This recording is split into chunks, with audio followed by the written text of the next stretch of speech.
Hello and welcome to the Mega Blood Moon podcast. This week's topic is international espionage as we attempt to create our own spy thriller and it goes horribly off the rails. The rules are simple, and there's only 4 of them. Number 1, your script must be 70 to 90 pages long. Number 2, the minute you type the end, you are done. You get 1 draft, so don't take it too seriously. Number 3, the budget is whatever you have in your pockets, so unless you've got a American Express Gold, write accordingly. And number 4, the moon must explode at some point, in some way, during the story. Welcome to the big stupid party. I don't think gold's impressive anymore. I'm pretty sure you gotta have like a black card. I think it's like titanium or like, black. Yeah, black, I think, right? Yeah. Black is American Express. Yeah, that's right. This might be apocryphal, but I remember the story being it was the reason why that exists because George Clooney or Val Kilmer, somebody was Batman, and they had a Batman card. That was Clooney's Batman, yeah. Yeah, and he was like, I want to have an American Express black card, and they're like, I guess we'll make that for you. He just sweating at a credit card meeting. Picture of George Clooney hastily paper taped to a board. People love George Clooney.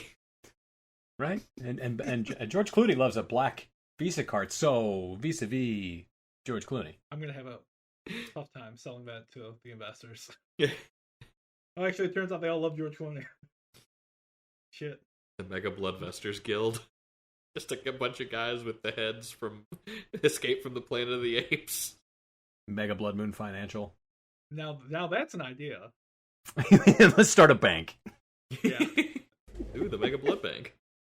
The Mega Blood Bank. Perfect. We will literally drain your portfolio dry. So we try to walk in with cash and we're like, no. It says Mega Blood Bank. Ooh. You want a loan, you give us your blood. Based on your blood type is your credit score. We'll drain your blood, and then if you die during the procedure, we'll mail the blood to your next of kin, and they'll just get a big bucket of blood. No cap. Just no cap? Like Sum 41 said, all killer, no filler. But I don't want to get in too deep about this. Oh, let's get deep about this. How thick your veins? Let's get deep about this. You trying to check our vascularity? Have you been talking to Vince McMahon again now that you're talking about our vascularity? Big vascular bastard. Just look at the vascularity of him. I'm worried now. That's not going to work for me, brother. Have you ever seen that? Did you see when he first saw? Yes. When he first sees Brock Lesnar, he's like, just look at the meat on him. Look at the vascularity. I believe it. Y'all, we're rolling a 39-sided dice today. 39. 39 non-Euclidean die. All right. Everybody ready? Yeah. Oh, yeah. Number 5. I'm booing. Number you keep doing 5. under 10. Get out of here. Didn't we do 29 last time? Nonsense. Okay. You're number just 5? mad because we're not doing Kickflip to Eternity yet. No, I'm mad that none of mine have been picked yet. Yeah, better have more pickable ideas. I have as many. I have caught up. Dude, the RNG just doesn't care about you. All right, so for the next time, I'll renumber them so that it goes one idea, there's an interspersement, so it's a more even chance. Right now, you're all clustered in the high numbers there, Tony. I understand. I need the die to work with me. I'm not angry at the list. 3 ideas. I'm not angry at my placement on the list. I'm angry at the die for refusing to roll numbers that I have titles on. Yeah, Zach, I don't think reordering it is going to change very much. The dice hate Tony. This is a consistent thing. Okay, well, in that case, I won't do that. Plus, I don't want to. Zach then goes on to add 10 more ideas. I add at least 2 a week. I'll do another another batch. I have a hot, I think, 4. Possibly, yeah. So this is walk into that document guns blazing. Number 5 takes us to Mega Blood Moon 008 question mark? Oh, the spy thriller. Yes. Now, can we make the O's and blood 0 for that? Sure. Actually, no, that doesn't look good. Never mind. We could make the blood 800 or 810. Yeah. That's what I was trying to do, and I was like, it doesn't look good. Yep. 8100 D. And then I realized I'm pretty sure if you scroll down the list, I have already done that. 8100 D. Not one of Canon's best cameras. Calculator boobies. Calculator boobies sounds like a mean name somebody would call somebody in a Not Another Teen movie. What's up, calculator boobies? Yeah, like that's the girl who then she takes off her glasses and everybody's like, oh man. Damn, we thought you were... I belong Longoria the whole time. We thought you were... I was like Gloria Estefan, I was like, that's not right. It's Longoria. We thought your chest was bogus binaric, but it turns out it's full integer. I'd like to divide. I would love to see a teen movie like that, where the girl takes off her glasses and then just randomly is now 4 cup sizes larger. Once again, that is a joke they literally did Not Another Teen movie. Oh, okay. Did they really? I don't remember that one. I'm like 50% on that. Okay. I don't think I've seen that. What a vote of confidence. Wait, you haven't seen that movie? No. Oh, that's a fun one. I think we'd enjoy that. Isn't that Chris Evans' first starring role in a movie? It's definitely one of his early ones, yeah. Right? No, I think I saw the poster for it and I was like, I don't want to watch Scream 3, but for teens. I liked Scream 3. You mean Scary Movie 3? Yeah, that's what you mean, right? Yeah, that's what I meant. Okay. Yeah. Like Scream 3 is... Which one is Scream 3? They're on, what, 6 now? 7? Well, and they had a TV series, so who knows what the actual numbering is. True. Is that canon? I don't know. The man cocks a shovel in Scary Movie 3, and it's the funniest fucking thing. Yes, it is. Anthony Anderson cocks a shovel. Yeah, Scary Movie 2 is a shovel and a fucking favorite. Shotgun shell comes out, and it's the funniest fucking thing. That's the entire movie. I will say, Not Another Teen movie. It actually, I feel like it fits better with the first 2 Scary Movies than Scary Movie 3 does. Yes, well, Scary Movie 3 was one that went PG-13. Is when they went PG-13, and it was just like a true return to airplane, hot shots, like all that kind of.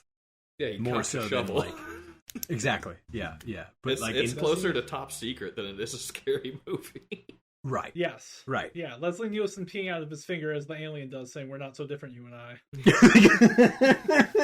Yeah, they literally brought Leslie Nielsen in. So yeah, Not Another Teen movie is really going for the raunch, that raunchy comedy of the 90s. And like there's bizarre gross out gore in that movie. Like taking a half on the football. Oh yeah. No, there's some really off. It's pretty amazing. Are we making a spy thriller? Is that what 008 is? That's what it's supposed to be, yeah. So the idea is that a man takes the moon hostage and threatens to blow it up. So it's Moonraker. Essentially, it's Moonraker. Mega Blood Moonraker. Yeah. Boys, hear me out now. Hear me out on this. No, hold on. No. Is this too close? No. Just listen. No, I want to remake Moonraker. Just listen. It's Moonraker, but not another teen Moonraker. Well, yeah, we have to go OG Jimmy Bond Casino Royale on this. All right. Jeez. It's been a long time since I've seen that. Do we need to rewrite this one? We could just do Moonraker and just change some names.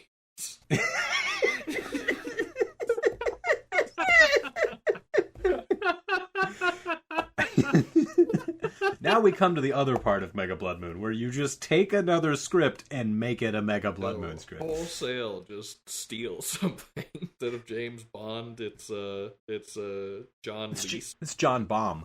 John Bonds. Jim Bomb. Lip balm. Job's done.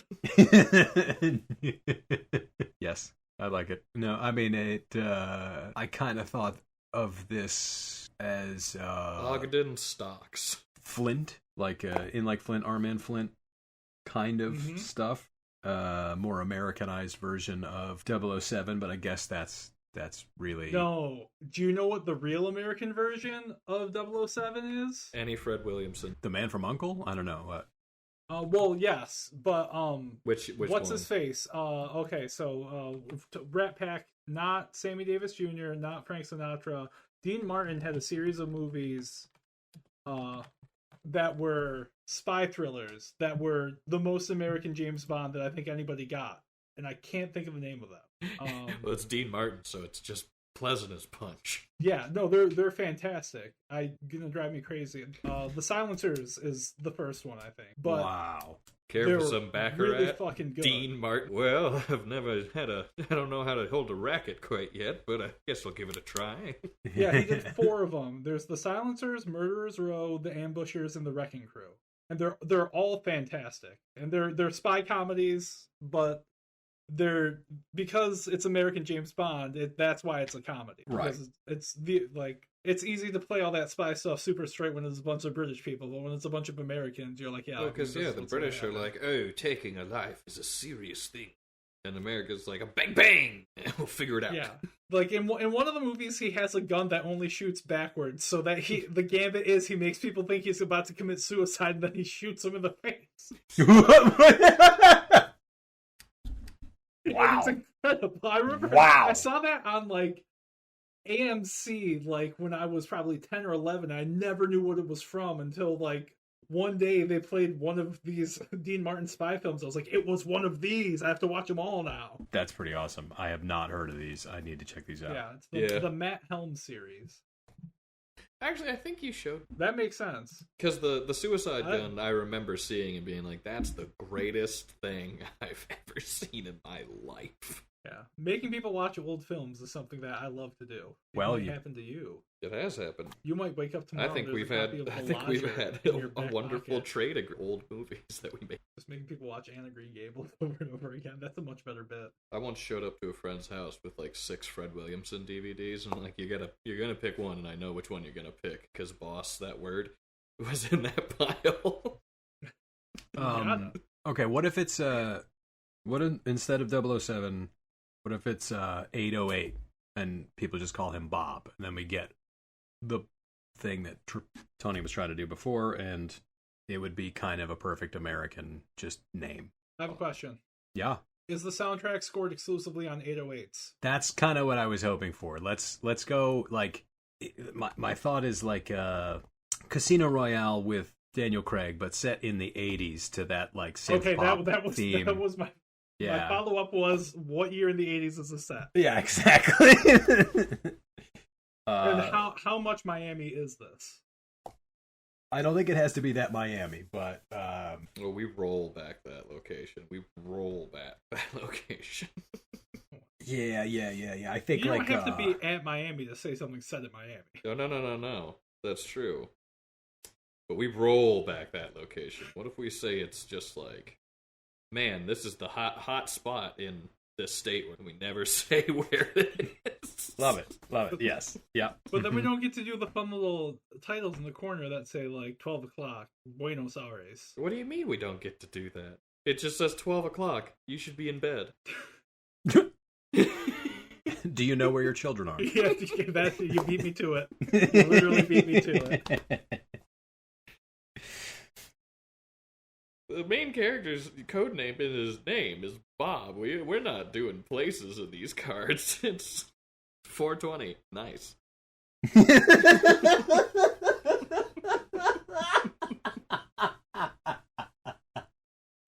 Sick. Right on. Alright, so we're gonna do Rogue Crypto Billionaire. How would you spell Evel? Eviel? Aeval. Evil Baguy. Apostrophe Guye. Why Baguy? What is it? Because it's evil bad guy, but it's big guy. Oh, got it. Or why not Bagui? Bagui? Yes. Big guy. He's French. He's a rogue French separatist crypto billionaire. And he wants France to separate from Europe. Not the EU, actual Europe. He wants France to separate from Europe, and he's threatening to detonate the charges along France, setting it free. Yeah. And also they're taking Iberia. He's got C4 line from the Maginot Line all the way to the Alps. Well, hold on. Super C4. Yeah. Right down Super C4. Man, I'm already seeing a lot of miniature work. So what I'm picturing is absolutely a ton of miniature work. What I'm picturing is Bob is sleeping, probably with a random woman, and wakes up to a phone call from... Every time he sees that there's someone sleeping next to him, he's fucking terrified. Fuck!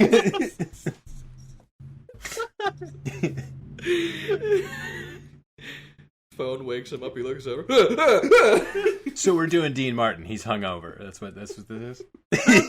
He He wakes up having no idea what happened the night prior. This is not my beautiful wife. This is not my beautiful house. I say a communique comes in on whatever sophisticated ticker type. Exactly. Yeah, either that or a watch or a phone that is hidden or that kind of deal.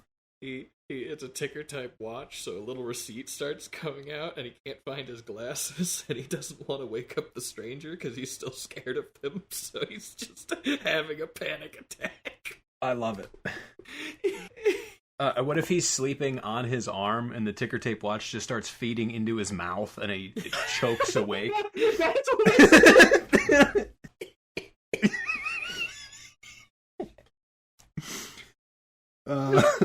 All right, so the message is that all of the U.S. satellites have begun drifting towards the moon inexplicably.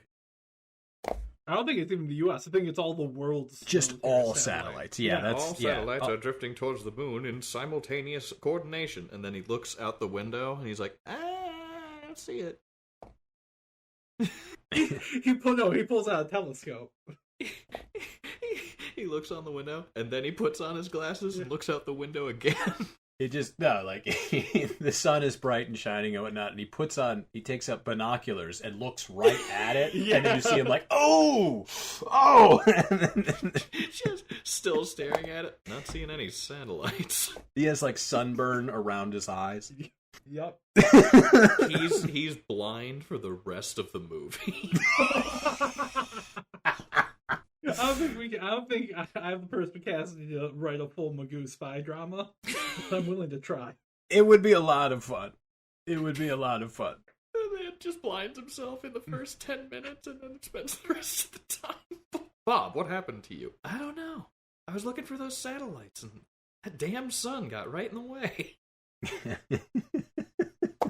His version of Q. Did you look at the sun again? No. It snuck up on me, though. I'll be real with you. It snuck up on me. No. Yes. Yes. All right, so the satellites go to the moon. All right, well, we have to show him driving to the office, right? And so, what would the American... The American spy car?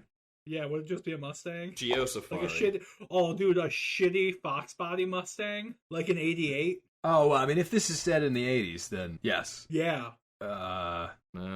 You guys are thinking it's got to be like a land yacht, like from the 50s. Like from the wow.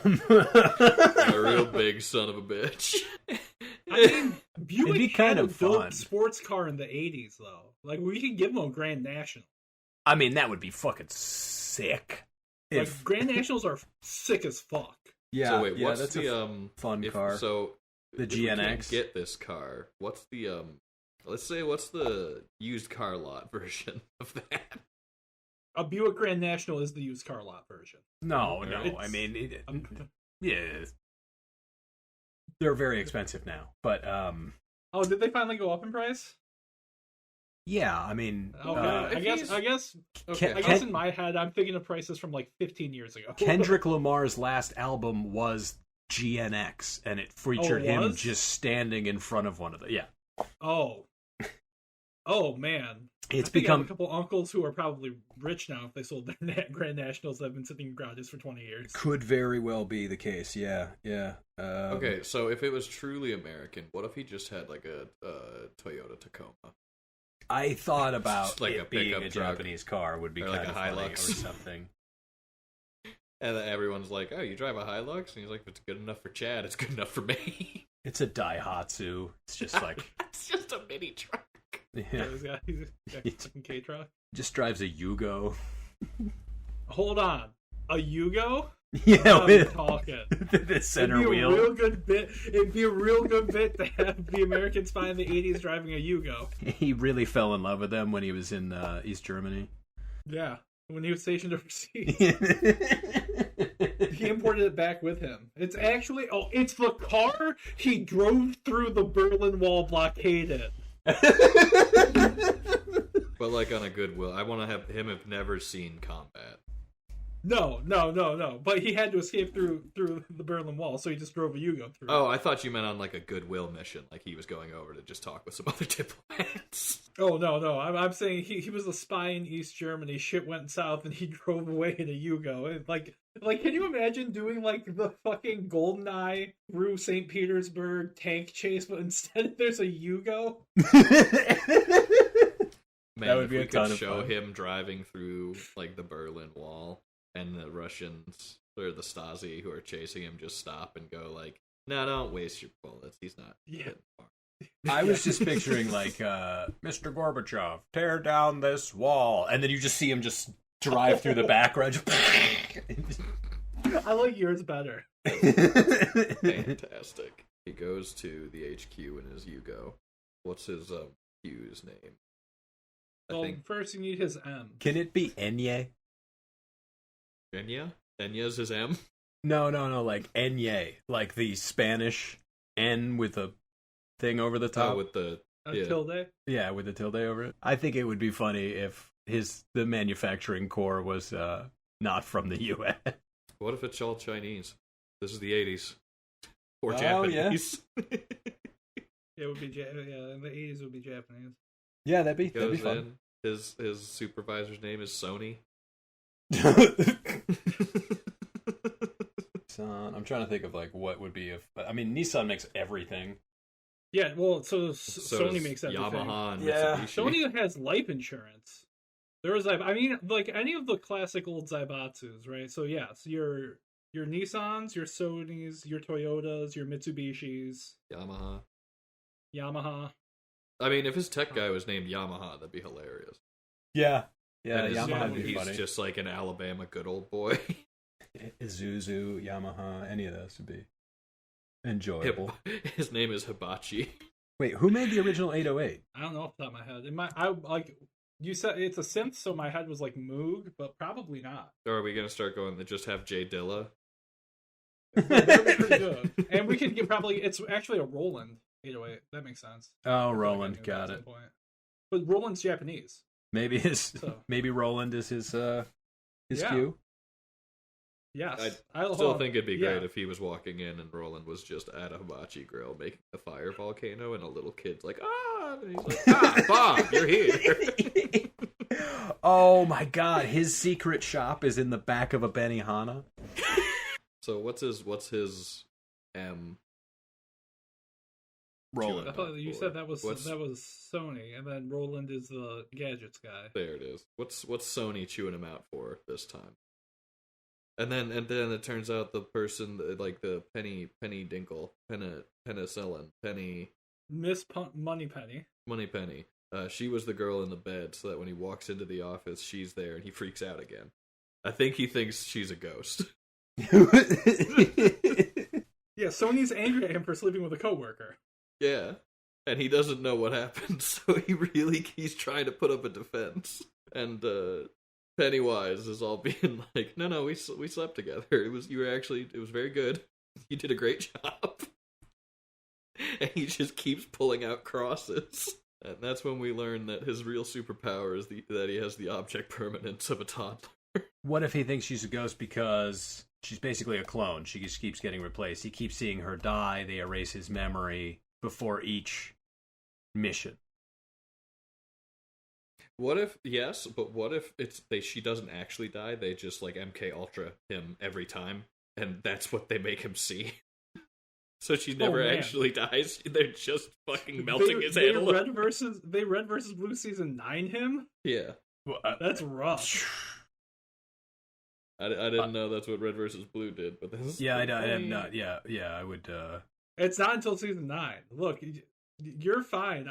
I'm not claiming you're stealing anything. I just have seen too many things, so I immediately can think of an example. Total Recall's where my head went, I think, but. Let me see, that would probably make more sense to say as an example. Yeah, they Total Recall him. Yeah. Just like every night. Yeah, he gets Total Recalled all the time, every night. And it's always the same thing because he is really good friends with Moneypenny, but Moneypenny just keeps dying in his dreams, and so like he'll visit a grave that they made for her because they just couldn't deal with how sad he was. And like she'll go with him and talk to him because he thinks she's a ghost. This is like a worse form of getting 51st Dates did. Yeah, I was gonna say 51st Dates initially, but I think that'd be kind of fun. I just think the underthread of he very much thinks this living woman is very dead. That gives it like a weird, like Eternal Sunshine angle that I kind of love. Did he write her letters while she's like looking over his shoulder? Yeah, and they're all just like, look, he's not gonna stop thinking it, so like just roll with it. And then she'll like say parts of his letters back to him, and he'll be like, I knew somehow, somewhere, you could feel what I feel. She's like, yep. I got a 5 o'clock. Can we hurry this up? We've gotten to the second scene. Maybe. Spinning our wheels on this ghost subplot, but I kind of love where it's going. Okay, so he genuinely believes that this is a ghost. What was Sony mad about? Because he slept with her, but he thinks she's dead, so he doesn't understand why he's getting yelled at.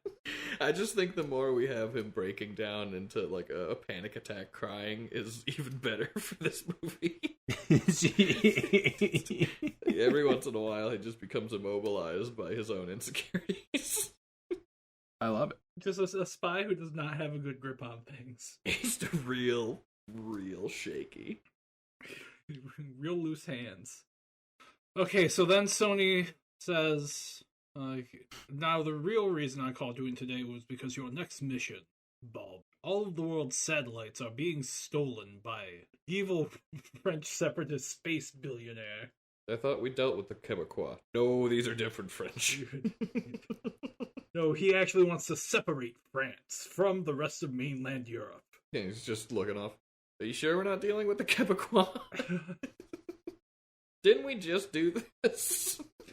I mean, I still have my Tim Hortons punch card. No, this is not the same as the Quebecois. Really? Because I feel like it was like a month ago that we did those guys. You think the French could just stay put for 5 years without bitching and moaning? Tell that to Algeria. So he's going to steal France from Europe. Yes. Well, no, he wants to separate France from Europe, and his hostage is the moon. So he's using the moon as the bargaining chip with the UN, I guess. Yeah, we'll say that with the UN, in order for them to allow France to be separated from the rest of Europe. He uses the moon as a hostage. Is he using the satellites as a hostage? Are they... No, he's using the satellites to power his moon explodinator. Yeah, he set up a massive metal melter whose heat is powering what is essentially a lunar steam engine. Interesting. My thought was that he knows that a lot of these satellites actually have nuclear warheads, but they're not allowed to tell the world about that. Well, no, he's also taking those and all of the tungsten to build a nuclear-actuated tungsten rod that will pierce the moon's crust. No, that's G.I. Joe 2. The tungsten rod blowing up the moon? not blowing up the moon, but they use it like from the moon or from orbit to drop onto they Earth. did rods from God. Darn. That's actually a great. We just have to drop it. Yeah, we almost had those. Yeah. There was a time in the 80s when we were like basically 5 minutes away from building those. It was like kind of the plan with Star Wars, you got right? a really good point, Zach. We've never ever taken an idea from any other place, specifically not in this episode. So yeah, that was just that one was a lot of plot. That was a lot of a piece. Well, I haven't seen that, so maybe I haven't seen that. It's a great monologue by the Cobra Commander. Is this so? This is the cartoon from the 80s? No. This was one of the more recent movies. Oh, like if it was the cartoon from the 80s, I would know that. Yeah.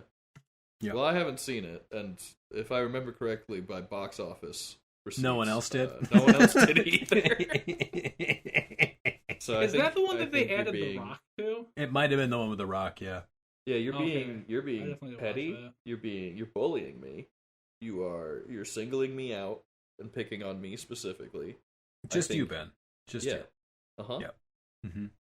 I think you need to reevaluate some things. I think you need to look at Tony. He has plenty of personal flaws for you to pick on. Give that a try. I don't know, man. I think maybe you should Maybe come look down at off the that mirror. high horse. No. No. I will remain on my steed, and I will judge you. Why would I come down there when I am up here?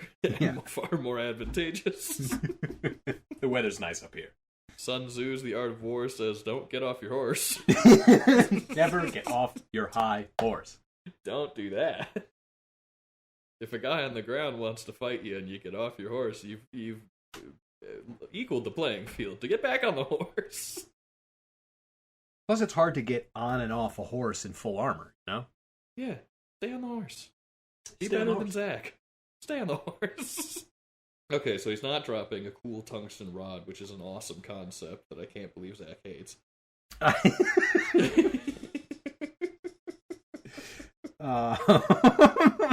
What if he drops a magnesium rod?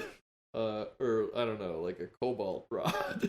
Although he could just be taking all of the nuclear capable satellites and combining all of their nuclear payloads into one massive payload. That's what I was saying. Yeah. Oh, you really took your time with that. Also, wait, hold on. I said that when you said I said he was stealing all the satellites to make a moon explodinator. You guys. You said to power the moon stomping on explodinator. me. It's all kind of the same thing. Let's I actually like Tony's idea better. All right, collecting satellites. But we gotta it has to have a cool name. Oh yeah, but it needs an can't be acronym. Apollo. What is the thing that Martian or Marvin the Martian always wants? Oh, it's his Something fucking modulator? Yeah, it's the XJ3 something modulator. Yeah. Could it be that? I think it's just a space modulator. Or something Okay, like so we can't take the tungsten rod, but you can hold. Can't take large plot points from G.I. Joe, but we can take specific quotes from Looney Tunes. Specific quotes. That's the plot of several Marvin the Martian episodes. You're a hypocrite.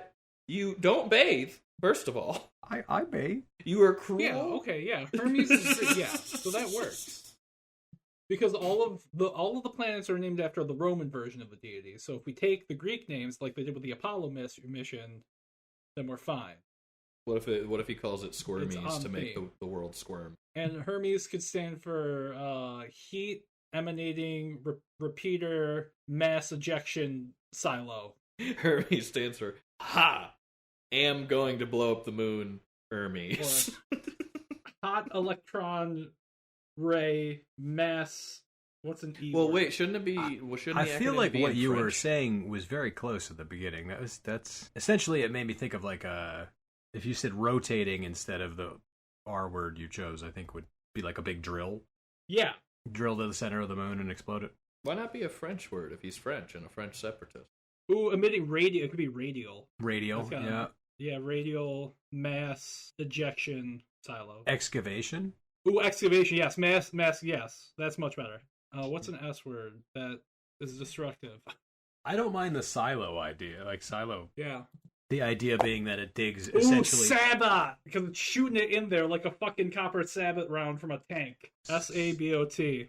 We got it. It's like if you want to shoot a smaller size solid slug out of something like a tank, you coat it. You like encase it in a sabot.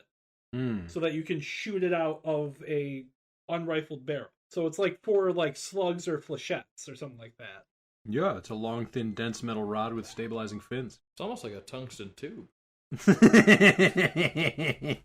Yeah, well, this is going into the moon, not from the moon. Okay.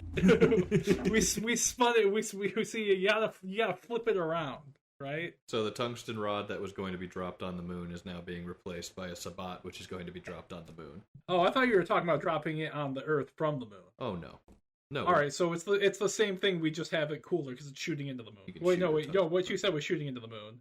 No, what we're talking about is the drill that will go into the moon. Into the moon. To get to the center. And then we can drop tungsten all day. Are you happy now, Ben? It's a two-step plan. Yeah. You gotta get into the moon to get into the moon. You know what I'm saying? You can't just get into the moon. You gotta get into the moon to get into the moon. Okay, so then he has to get his objectives, find out where the space elevator is. How the fuck is he gonna get to the moon? Okay, thank you. Thank you. So it's like, I feel like this... he has a space elevator. Wait, it's the 70s, right? It's the 80s. Or 80s. It's the 80s. When did Soyuz deorbit? That's or was it true. Mir back then? Because that could be the thing. He's got to pilot the Mir or Soyuz, whichever one they had up there, into the fucking moon. Turns out they've been replacing Sputnik every year and no one's noticed, so he has to sneak in to the Sputnik replacement station. Mir went up in 86, baby. He's got to steal the Soviet space station to ram it into the moon so that he can turn off the drill. He's got to try and ram it, into the moon. Yeah, he's going to ram it into the drill on the moon. And narrowly escape. Yeah, well, obviously... Does he get to drive his Yugo on the moon? Yes. Yes, he gets to drive the Yugo on the moon. This movie doesn't exist if we're not having him drive a Yugo on the moon. So then the end credits scene is him trying to figure out how to ratchet strap his Yugo to the rocket. I'm kind of picturing the Yugo like flying and going in water. How do we do that? That's not possible. So see, this is what happens, right? How do you think he sneaks onto the Russian base to get his Yugo in the Russian space shuttles and sent to Mir? He drives the Yugo on. He drives the Yugo because they think he's a Russian because nobody else drives a Yugo. So wait, does he go to Russia or is the space station just like down the street, but they just really don't want anyone in? No, we have to have some travel, and also that way we can have the shot of the Yugo getting dropped out of a C-130. Alright, how the hell are we affording that one? Models. We can't answer everything with models. That gets expensive too. CGI of models. You replaced it with an even more expensive thing. I said CGI of models. That's gotta be cheaper because it's smaller. You fucking...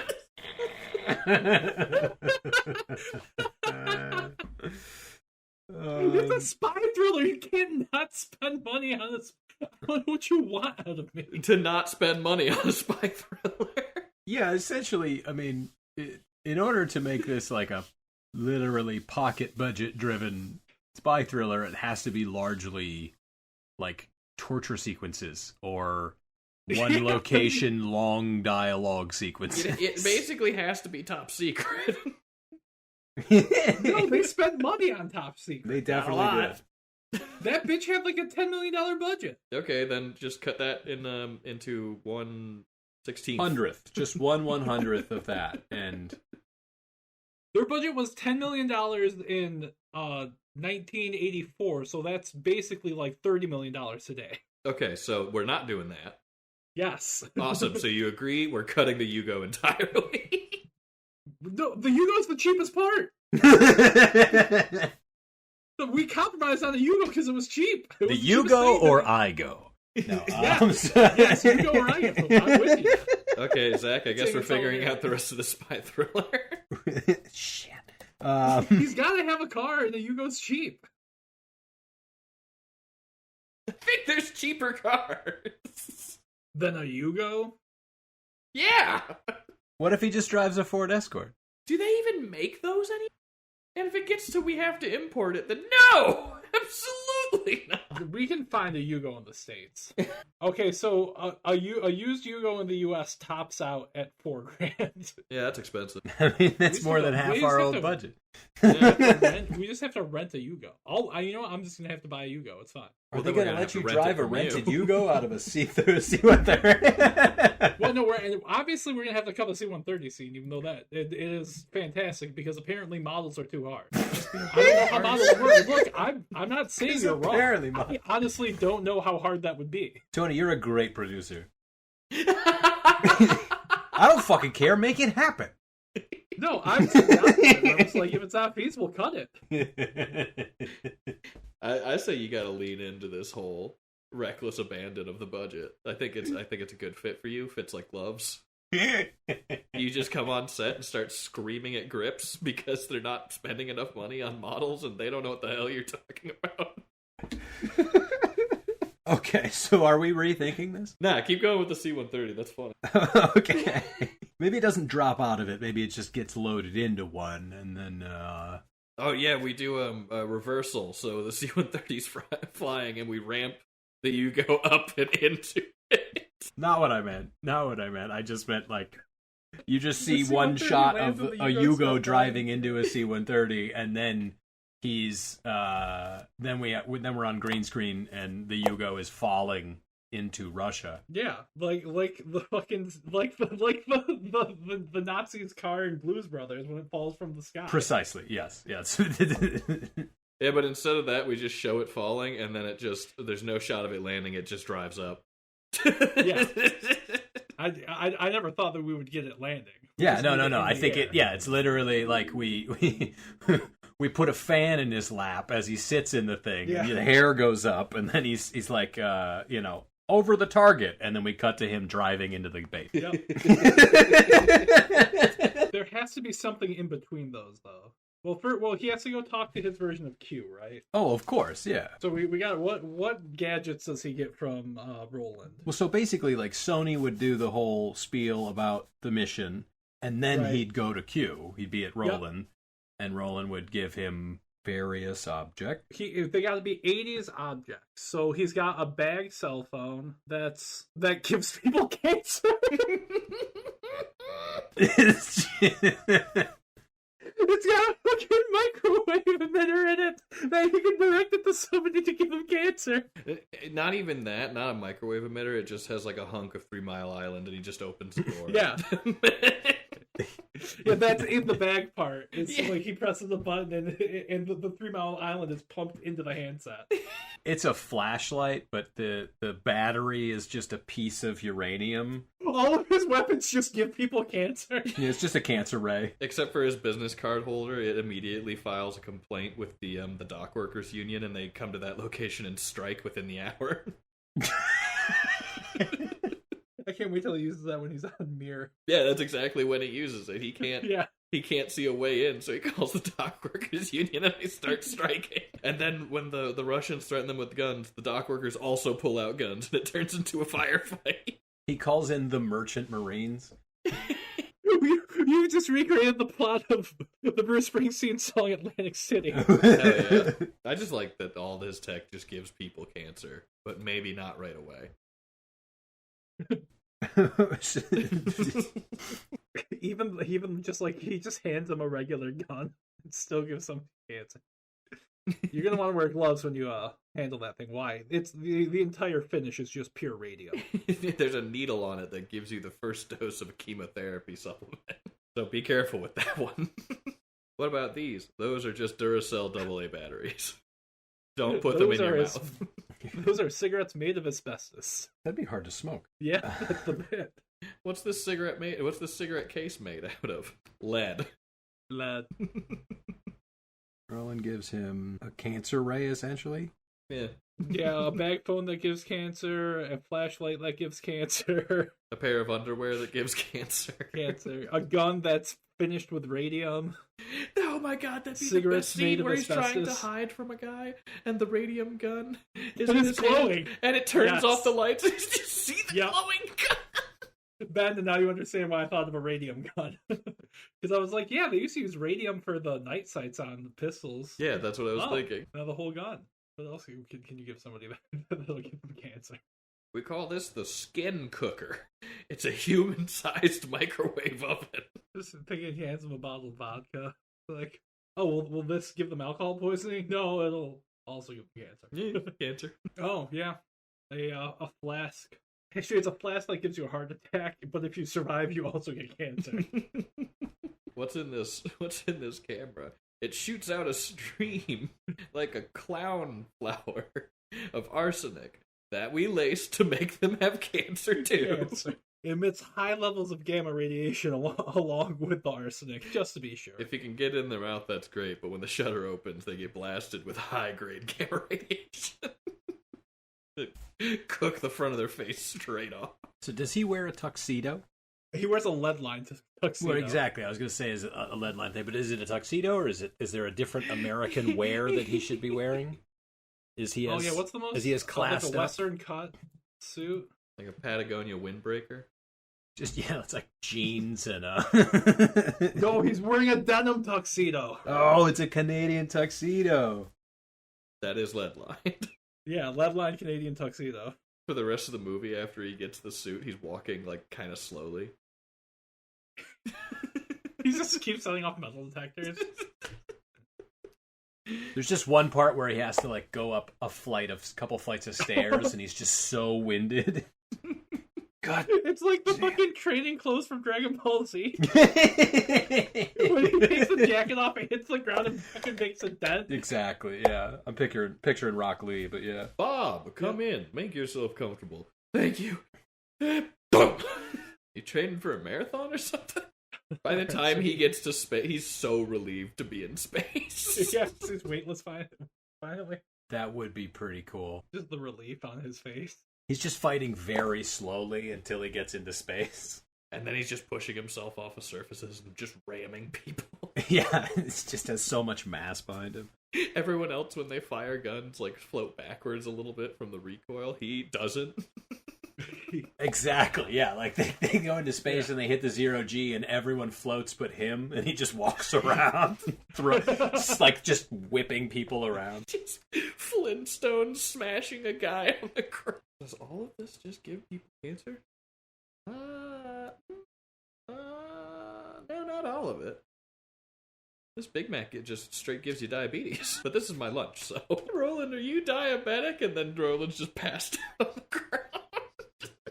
Oh no, he took the insulin that gives you cancer. Oh no, he took the insulin that gives you cancer. End of the movie, Roland is wheeled up in a hospital gurney, a doctor keeping up with it, getting ready to cut off his foot.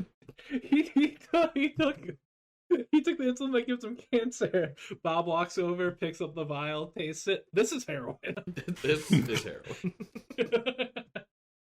Just one point. Roland's handing him stuff, and she's like, "Oh, and take these. What are these? Quaaludes." Bob, pockets them. Couple of disco biscuits for you. In case you run into anything hairy. Bob's just like, I'm gonna take these before I go to bed. And go fucking bonkers. Is he on cocaine the whole time? Is he just... Yes. I think Bob is reeling lines the whole time. He's just got a bullet on him. He's just... Yikes. Sony's like, could you not do that in here? What do you mean? It's not illegal. It is. He's just constantly wiping blood away from his nose. So he leaves Roland's lab, and then he has to go... So you have to... If we're following the order that these things are generally done, he's got to have some like set piece where he tries to infiltrate somewhere to get more information, right? Before he figures out where the real base is. Yes, it's the club where all of the Soviet officers disguise themselves to hang out. Okay, so not only does he have to figure out who's a Soviet officer, he then needs to interrogate them. So he's walking around this commie club giving people cancer. Yeah. Yes. What if there's a thing that the Soviets are just immune to that would kill literally everyone else?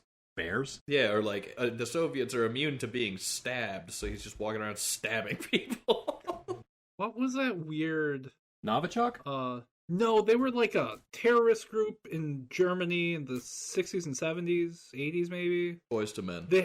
they had a dumb they were like their actual name was like the Red Army faction. Kraftwerk. Like no. They had a dumb name. Autobahn. Is it Bader Meinhof? Bader Meinhof is the complex where you start seeing things. You start seeing them all the time. If you see them once, kind of deal. Once you notice something, you notice it more often. No, okay, so yeah, the Red Army faction, also known as the Bader Meinhof group, which is where they got the name for the syndrome from.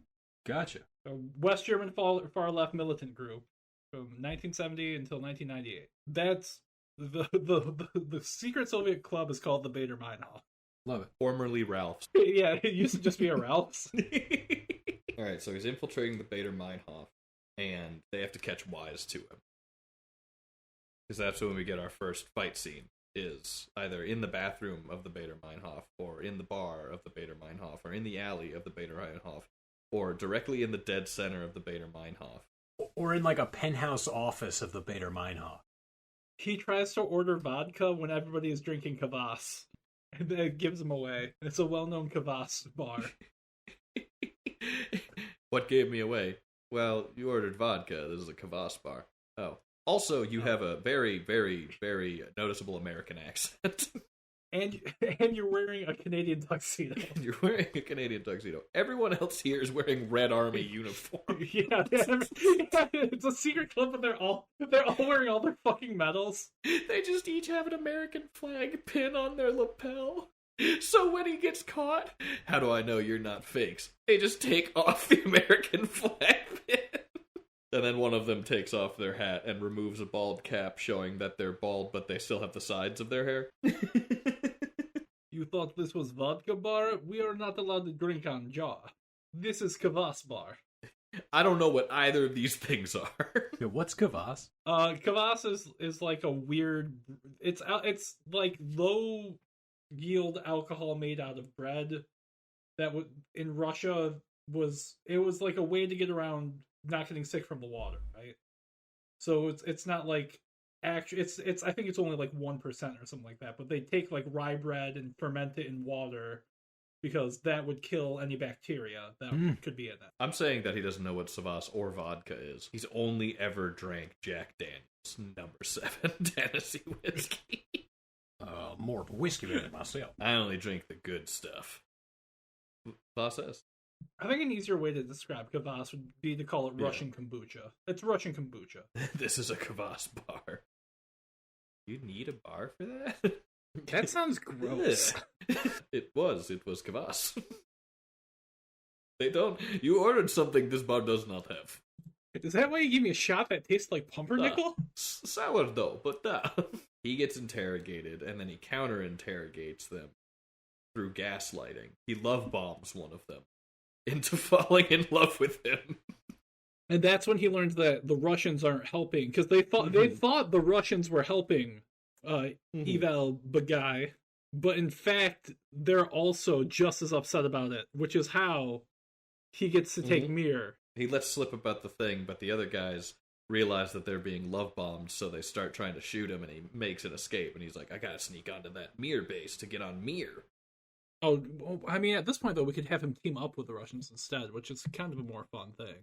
And he meets his Russian equivalent. Well, it could be his Russian equivalent that finds him at the bar and says, like, this isn't a place for you. And that's how he learns that it's not the Russians doing it. And then they agree to team up, but the Russian guy's like, we're going to have to sneak you into the Russian base. And he goes, I've already got it, you go. And the Russian friend goes, ooh. Why? No, the Russian friend goes, why? You are American. Why would you have Yugo? Why would you have Yugo? That car is terrible. Awful car. Because then it can lead up to, he meets up, he tries to get in, the guy sees through Bob's disguise, and Bob says, don't worry, I've got ID. Opens up the card case, and then the dock workers union shows up. Yes. The Soviet Dockers Union. It just contacts the closest dock workers union. Yeah. So when's the reveal that it's the Frenchman? I think they know it's him, but he's acting like he has Soviet backing. Okay, they know. Well, they assume he has. Yeah, the U.S. just thinks. Yeah. The U.S. just says he has Soviet backing because it's the Cold War. Yeah. They just say he's a communist. They get into the Mir base. Yeah. Russian friend stays behind, comes with him. He's got to go with him so he can sacrifice. I was just about to say because he either sacrifices him here to get on Mir, or he sacrifices himself in space. Yeah, you got to sacrifice in space. Wait, who's sacrificing? He said the friend he makes at the Soviet bar is gonna have to sacrifice himself in space so that they can make it. I think it's what happens is that like they fuck up their trajectory, so he's got to eject himself into space so that Mir will actually. I don't think they make fuck it up to their the moon. trajectory. I think that the Frenchman fires something at them, and they're pulling evasive maneuvers until they get hit by accident. He's like, "You go, you save the world, save the moon, save Rodinia." Which is. I only regret that I have one life to give for the proletariat. That I never got to see the hills of Virginia, United States. we can't take the. I would have liked to have seen Montana. I would have liked to have seen the skies of Ball one last time. The strip clubs in Atlanta. No, but this is how we cut away to the. I didn't realize James Harden was in this movie. That's how we cut away to his body floating and Country Roads playing. Yeah, my thought is maybe licensing that song will be way more money than all the model work you were bitching about. I wasn't bitching about it. You're crazy. Zach, you're gonna say? We can just re-record it with banjo. Yeah, we do a cover, Tony. Yeah. You don't know anything. You've known nothing this entire time. Vanya is how he would say Ivan if he were Russian. Yeah, his name is Uncle Vanya. Yeah, so Vanya sacrifices himself. I mean, are they being, like, pursued by something, and he sacrifices himself to stop the thing pursuing them? No, he's shooting extra satellites at him. Because he doesn't need all the satellites, so he's shooting satellites from a space catapult. And Vanya's like, quick, give me cancer. I know how to stop these satellites. What? He needs cancer to create a magnetic field to help shield the rocket from the satellites. He just tells him to shoot him with, like, the cancer ray thing. Yeah. No, actually designed it. It's a microwave emitter, so he's using it to thrust outside. Oh, it could be that. I was thinking more like he just starts growing like cancer, and he just becomes this mass that stops whatever the thing is. A tumorous lump on the front of the ship, and then when they crash, he just splats all over the interior. Super gross. Super gross. There's one guy guarding it, and he just sees this Akira flesh blob. Yeah, that's exactly what I was mentioning. Just heading towards the airlock, and he's just hitting the close button. Oh, you know what we didn't add? An actual love interest. Wait, hold on. Is Moneypenny going with him on this mission, but he thinks the ghost following him the entire time? Yeah. Okay. Absolutely. Also, we gotta change your name for Moneypenny, because that's the real deal. Yeah, no, it can't be Moneypenny, but I don't... Currency change. Fiat credit. Pocket filler. Fiat check. Girl character. Total dime. No. I got nothing. Not a Oh, hooker. no. What are we talking about? Old money had different names. Call her Lira Mark. Deutsche Farthing? Yeah, I mean, that's basically Deutsche Farthing works too. Ruble tits. I like the name Ruble tits, but we can't use Ruble tits. Ruble dong? No. Ooh. Honora penis. Oh, dude. Rupee drachma. Love it. Or drachma rupee. Either works. That's fantastic. Drachma rupee. What's more fun than getting to say the word drachma? Oh, wait. Dollar pound? I don't know. Dollar pound is actually pretty fucking good, too. Yeah, and I took her back to my place, gave her the old dollar pound. No, she just shows up like every 10 minutes to pop in and check in on him. And he freaks the fuck out every time. Even when they're in space, she was there the whole time, but we don't show her until when she's checking in on him. Like from sneaking into the Soviet can base this be to just launching. can this be a Sean Connery misogynist joke? Yes. He just doesn't see or hear her ever. Yeah. To the point where he thinks she's a ghost. My God, how long have you been there? That's kind of what it's been since the beginning of the ghost joke. Is just, yeah, who are you? Or, I'm so sorry. I'm literally standing right behind you. I can't believe you died. Is there any way to make him remember that I'm alive? No, the MK Ultra doesn't work that way. Yeah, no, we kind of took that part of his frontal lobe out. Give him the old Rosemary Kennedy. So maybe there's a scene where he's convinced she's dead. He gets blown up. And she pulls him out of the rubble. She pulls him out of the rubble. She's totally fine. But from that point on, he can't remember that she didn't die.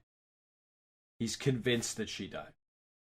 Oh, that's been a from the beginning joke. Like, he visits her grave and pays her respects, and she's like, yeah, but no, here. but when they hit the, I see what you're saying though. For like right now, when they hit the moon and the spacecraft gets all squanched and the dude explodes, she pulls him out. She puts his spacesuit on and pulls him out of the wreckage. After, and he realizes it's her right before they crash, and then he thinks she died again. Love it. I think as Vanya is sacrificing himself, he turns to his right, has a moment of clarity, and is like, Drachma, you've been here the entire time. They hit the moon. Immediately he thinks she's dead again. I can't believe he's being so brave. I know, right? Whoa. You've been here the whole time? I thought you were dead. Wait a minute, ghosts aren't allowed in space. Yeah, that's what makes him. Hold up. Ghosts can't come to space. What are you doing? Ghosts aren't allowed in space. What are you doing here? That means slam. So they crash into the space station. Vanya's dead. And they manage to salvage the Yugo from the wreckage. Mm-hmm. And they drive it to his bad space time. Bad space time. So wait, when does the moon explode, or are we getting to that? Well, he is not completing this mission. Oh, everyone dies? I mean, the moon turns red, then blows up. Yeah, okay. I mean, I just thought for a second it'd be like you'd see them re-entering the atmosphere in the Yugo.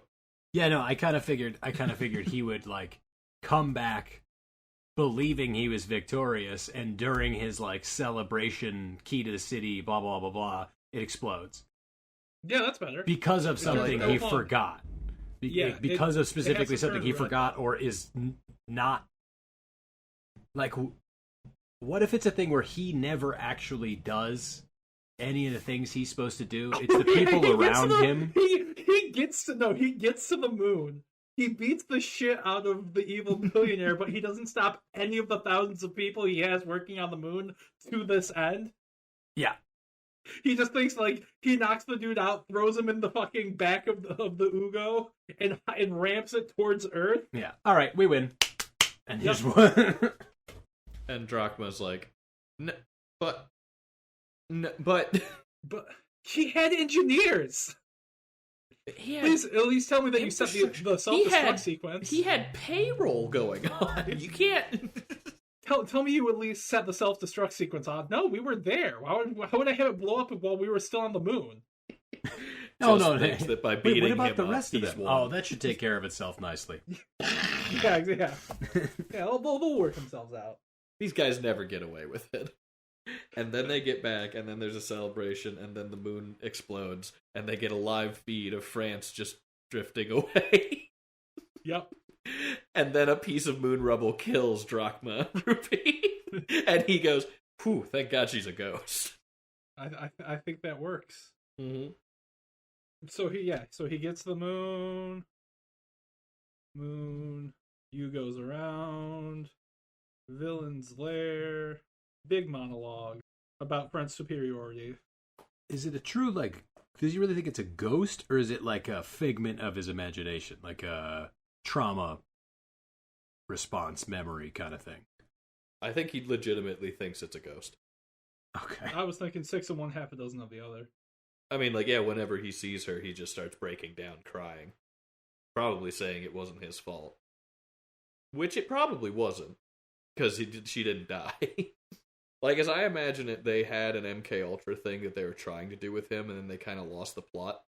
And so now whenever he sees her, he thinks she's a ghost because he killed her. But she's not dead because he didn't do that. I feel like we're missing scenes in the middle. Yeah, like, I keep going back through this and being like, I either didn't write down enough stuff to make this make sense, or... Yeah, I think there needs to be a little bit more... like a henchman... Well, so they go... There's the bar, Club. Right? I got it. He's got we have a montage of him training to go into space. That can add... That burns some minutes. Training montage. But also, like, yeah, we should have him, like, chasing down a suspected Russian agent to getting the name of the club, going to the club, having that altercation, making the friend. I think there needs to be something between him and getting to the Mir base, which sets more of the French guy in tone, because then he could be, it's like, sidelined by those guys and have to fight his way out. Or the French guy has caught on that. Well, the French guy is having a launch party for his new space company. So he goes to that after he goes to the bar. Okay. But him and Vanya go to that together after he goes to the bar. And then the French guy realizes that there's trouble because the Russian and the American are working together. Right, because they thought they were going to sneak onto his space plane, but they can't, and that's why they have to go to the Mir base. And boom, they're sharing a hotel room when assassins come in, giving us a good fight scene. Yep. We're going to call that a space opening. I'm having my grand space opening. Space warming party. Yes. This is after club, yeah? Yes, after club. So he goes to the club. He finds out it's not the Russians. He's like, the Russians actually think it's, what's his face is doing it by him all alone. And I have 2 tickets. You can be my +1. They go to the space opening. And they do something that tips their hand. Probably just asking too many questions. So they go back to their hotel to figure out a way to sneak on. Oh, that's what it is. They steal like the security layout for the launch the next day so that they can sneak in.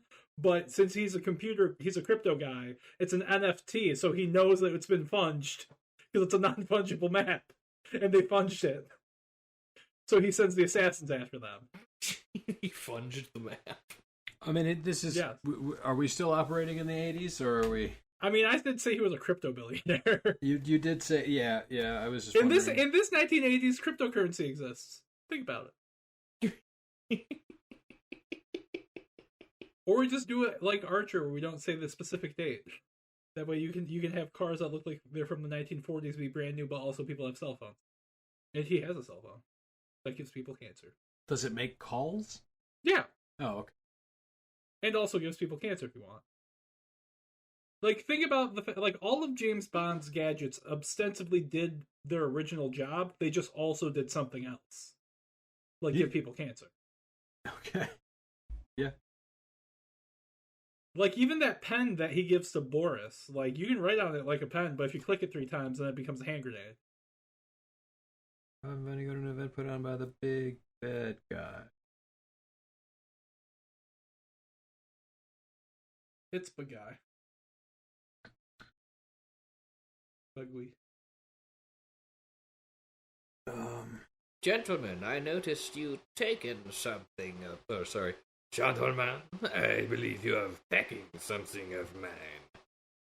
Whatever do you think it could be? You funged my non-fungible token. You stole fizzy lifting drink.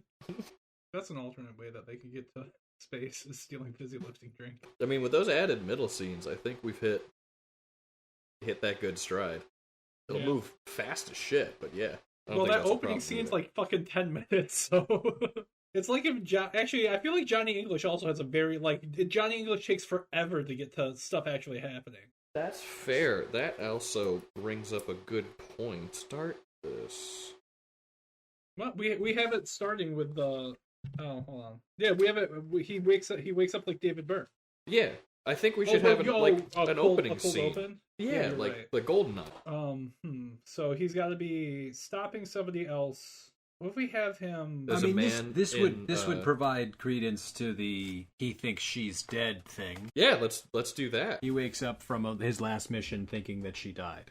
So it's a man in a car the shape of a scorpion, but it wasn't designed well, so now it's stabbing him, and he's dying in the car, but he's still trying to get to Bob. And Bob's like, please stop. And then he turns too hard, and Drachma Rupee's like, Bob, look out. And he's like, no, I'm fine, seriously. And she's like, no, look out. And then the tail snaps off and hits her, and he's like, oh no! Okay. I think the other bad guy is trying to steal all the sharks from SeaWorld, and she falls into the shark tank. My thought is just like... my thought was just like a car accident of some sort, something like that, where he sees her in the wreckage. That's even better. They're coming back from celebrating. They're coming back from celebrating his previous mission well done, and he's drunk driving. There it is. So here's part of what I'm thinking. And then he gets in the car crash, and the car explodes. So there's the car crash part of it, but part of their previous mission, his previous mission, was preventing someone from stealing something important from Bagui. Oh. Setting him up in the beginning to be a player in this, and then revealing him later. You did a fantastic job stopping Professor Evil. No. Dr. Wizard Doctor. Dr. Professor the Wizard. From stealing Yvel Bagui's new rocket booster for his secret space program. The rocket booster designs that he's been working closely with in the Secretary of Defense. It's not a problem. Come on, babe. I've just had a few road sodas. I mean, it could just be like they're getting in the car, and she's like, "Great job, total exposition dump," and then, "Are you sure you're okay to drive?" And he's like, "Yep." He's finishing crushing a fucking Bud Heavy, slams it back, pulls out another, cracks it, slams that one down too, and goes, "Yeah, I'm good." Are they toasting outside the car? Yeah. They're literally toasting right there. Great job, and they drink it, and he chugs the bottle of the champagne or something. No, that's what they it looks like they're taking glasses, and then you realize he's taking a full bottle of Jack Daniels to her champagne flute. That would be kind of funny. She takes a sip out of hers, and he just downs the entire handle. Yep. Are you sure you're good to drive? Just throws up in his lap, cut to car crash. I run better when I drive. Shut up, don't tell me what to do.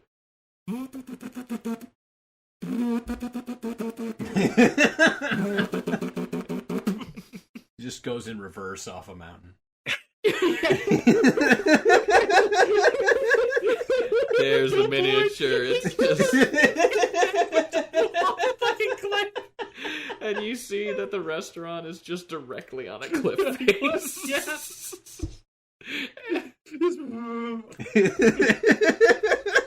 Fucking Doug Dimmadome's house. Precariously perched cliffside state.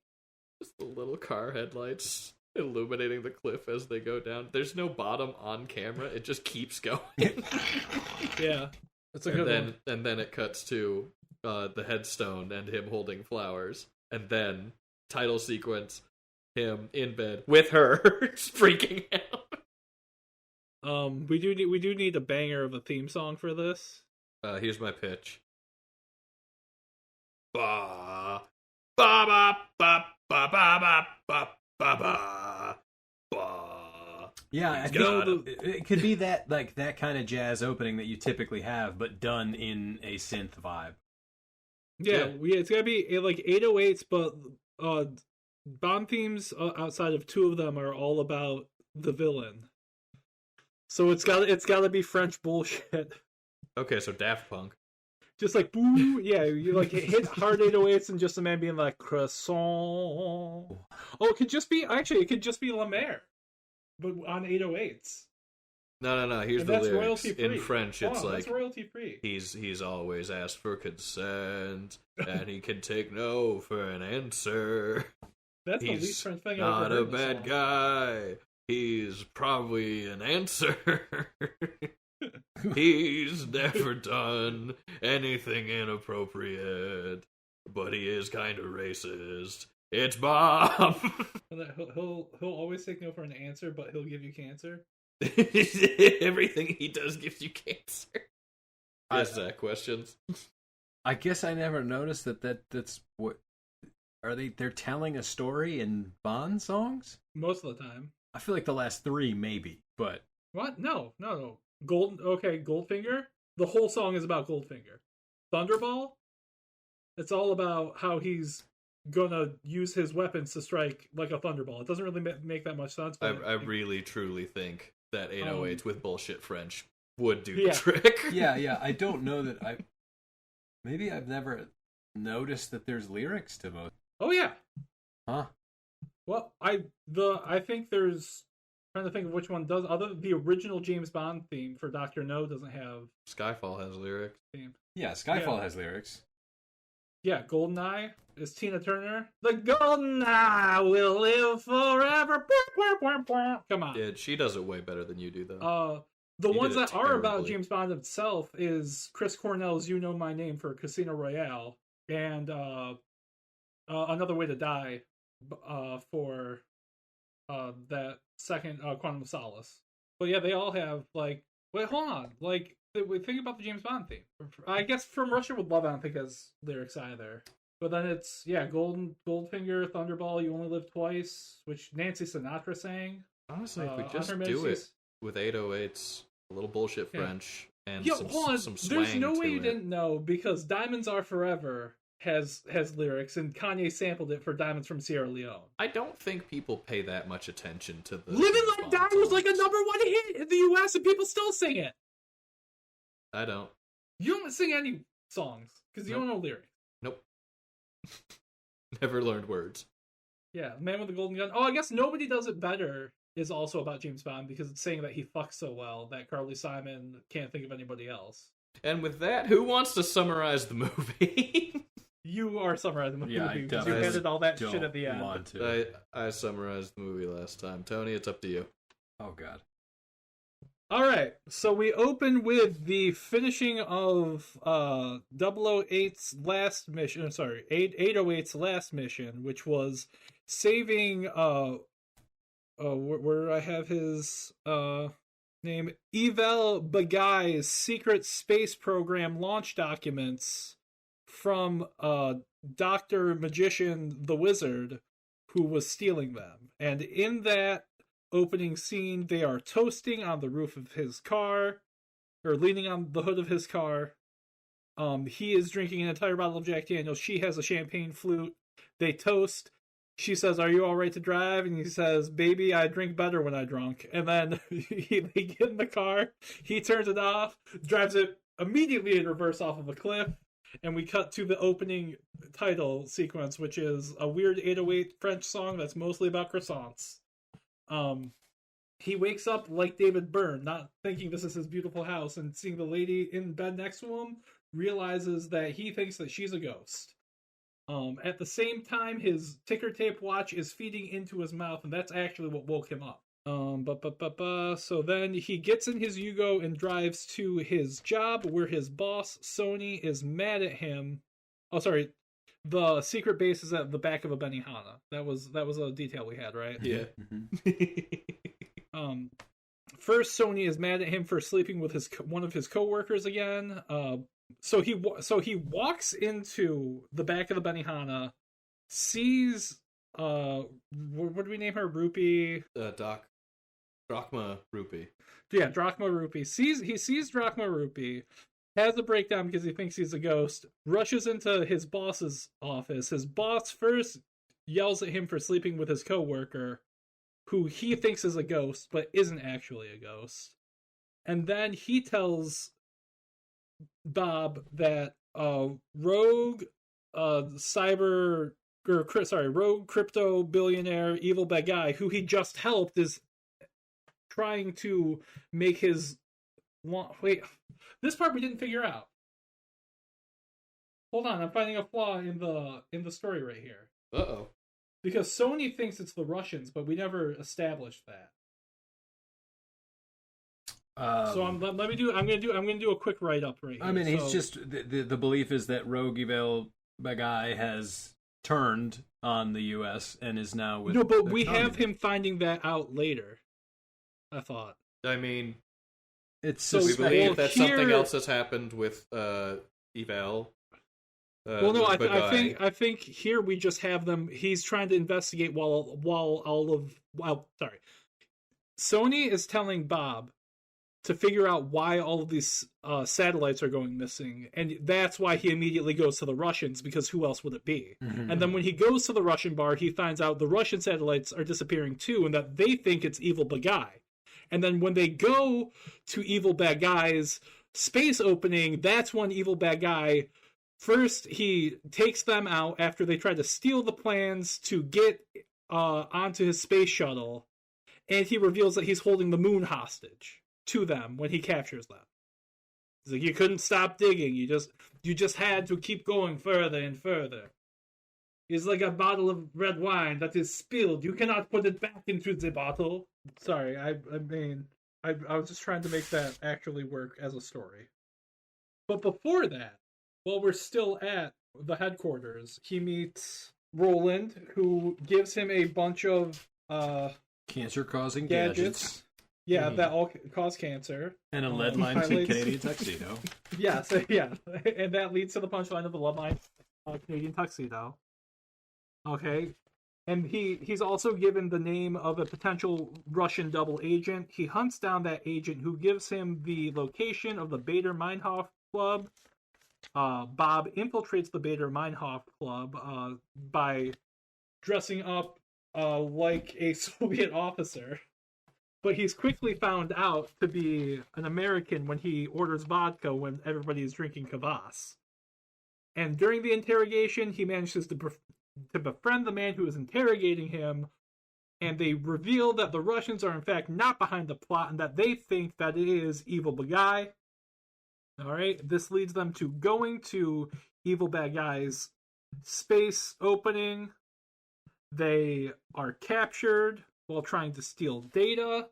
Evil Bad Guy informs them that he stole all of the satellites and he's going to have assassins kill him. They fight off the assassins, and Uncle Vanya, who is his Russian friend, says that they have to go. He has to sneak him into Russia so that they can use Mir to take it to the moon to stop Evil Bad Guy from using what he is calling the Hermes, which we have written as the heat-emitting radial mass excavating sabot, to blow up the moon if he doesn't get his demand of blowing up his super C4 that he has lining the French borders to make France its own island nation, and therefore a tax haven.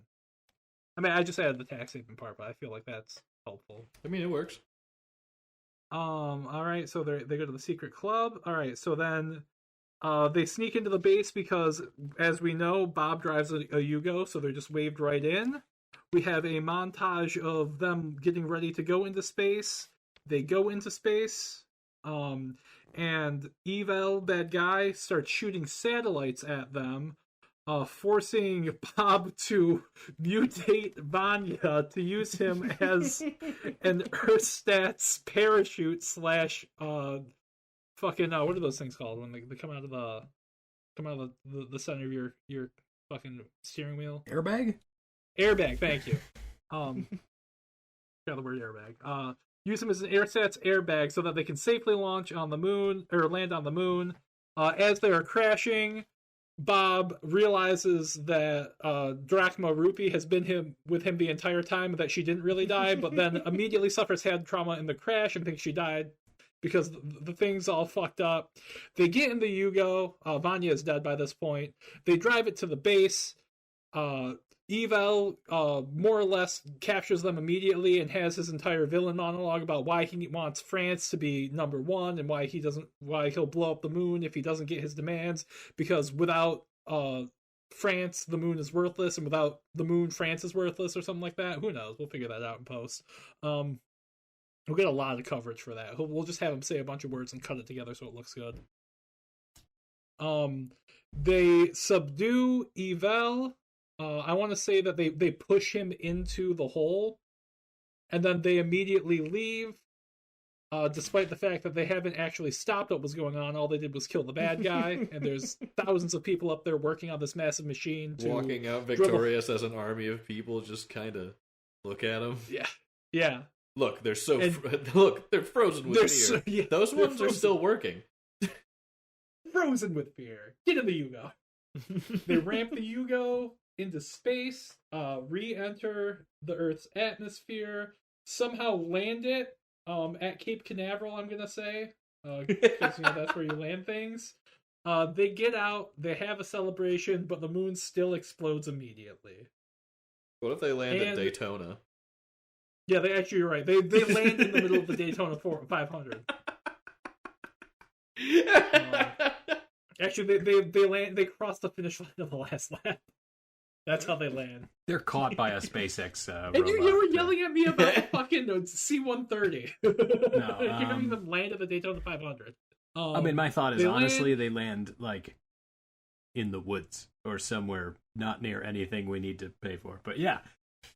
Yes, yeah. They land, they land like Flight 97 in the woods. They land in Santa Clarita. Honestly, I think at a certain point we need to put a disclaimer on this, which is like, look, the podcast is going to sound expensive. Putting any of these into production will, tank half those ideas. I feel like Mystery of the Mega Blood Moon would be pretty cheap. The Mystery of the Mega Blood Moon wouldn't be that hard. Yeah, that wouldn't make it too. This one. And then the moon explodes and chunks rain down and actually kill Drachma Rupee and end on the shock frame. Yep. And credit song. Okay, so is just does he ever actually call the dock workers union? Oh, sorry, I forgot to add that. Yes, he does. Okay, I wasn't sure if it was a joke or not. It is in my notes several times.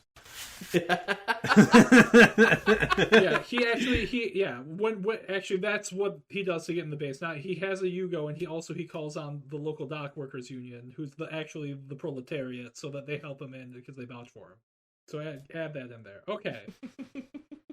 I'm just picturing like the Yugo driving out of the water. Yes. Good too. All right, and that is the plot of. Yep. Jesus Christ! This one. This is our most convoluted one to date. Yeah. MBM. Rise of the Diner Queen makes perfect sense. This is. This one was a little jumbled, a little scattered. We came into it with we came into it hot with a lot of bits. we didn't come into it with a lot of structure. Very true. Yeah, as we would say to reverse what Sum 41 did, all filler, no killer. I just want to our fans in Germany, I don't have, you guys, you're reasonable. I can understand y'all. I'm with y'all. I stand with y'all. Sometimes scope creep gets in a little quicker than anyone intends. You can't win them all, but you can lose spectacularly. And that's what I'd like to think we've done today. Thank you all so much for listening, especially our viewers in Germany. And listeners. Danke. No, viewers. Did you not know how Spotify works in Germany? Because I don't either. Is it a synesthesia device? That'd be pretty fucking sick. Yeah, every German has a debilitating synesthesia. They know exactly what we look like. You better mind how to believe it. Oh, God. Thank you for listening, and if you ever want to take a shot at writing these ideas for yourself, please do that. And if you have any ideas that you'd like us to try and tackle and turn into a plot, please feel free to send those in either on our website or by emailing afearsomewizard@megabloodmoon.com.